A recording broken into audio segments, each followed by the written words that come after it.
Good morning, everyone. Kate Borer and Fiona Pearman here. This week, we're talking about confidence and your relationship with your inner critic. And this is one that often gets so much oxygen and airtime in our world. In fact, Fiona, way too much.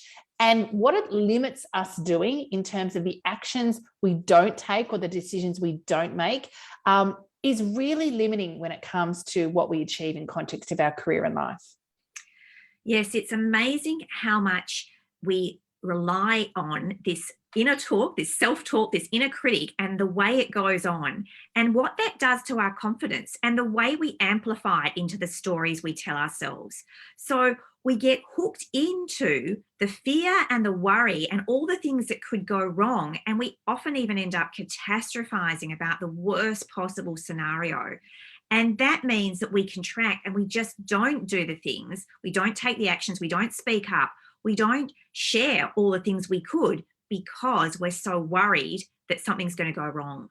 Yeah, I think self-talk is like a runaway train, and very rarely in the positive direction. So very rarely is the cheerleader, the self-talk, the cheerleader going, you rock, you're amazing, you go girl. Very rarely is it that. In fact, I'm not sure it's ever that. I think most of the time, it's really in service of protection, right? I think that's an important piece to orientate around to start with. It really is around protecting us, getting things wrong, failing, looking stupid, not belonging, standing out, all of those things that are useful. And the challenge we've got is they're often out of control because in the absence of information or certainty, we like to create stories, exactly to your point. And so what happens is we take a scenario, potentially in a meeting, wanting to contribute something, and then, the fear or the uncertainty of not knowing whether we have permission, not knowing whether it's appropriate for me to speak up or how it will land or what others will think. The lack of certainty around that is a vacuum. And of course, our inner critic or our self-talk just goes on overload and overdrive and starts going, well, what about this? If that could happen or and really goes to the worst case scenario. And I think in our experience, very rarely does the worst case scenario actually play out. But the energy we spend processing, worrying about it is just nuts. Yes, that default position of the worst thing that can happen and joining dots that aren't even related. We've started to make up some really big impacts and some really big stories that when we examine them, the likelihood is so small. So there's a piece here when you notice that consuming, overwhelming energy, when you can see that that's actually holding you back, that it's contracting your activities, that you're playing small, that you're trying to keep safe, it's a really good time to just start to question that and just open up and just see, is this really what's going on? Is this really the truth of what's happening in that moment? Because if we're able to just hold ourselves in that question for a moment or two, we may see that there's other alternatives and there's other ways we could deal with the current situation. And of course, the very nature of this says it's a perspective, right?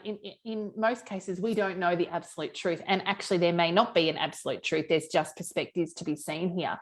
But what I love, and we have to quote Brené Brown's work here, and just the tool of saying, well, the story I'm telling myself that actually loosens our attachment to the self-talk and what's going on, and saying, oh, actually, this may just be a story. This is my perspective.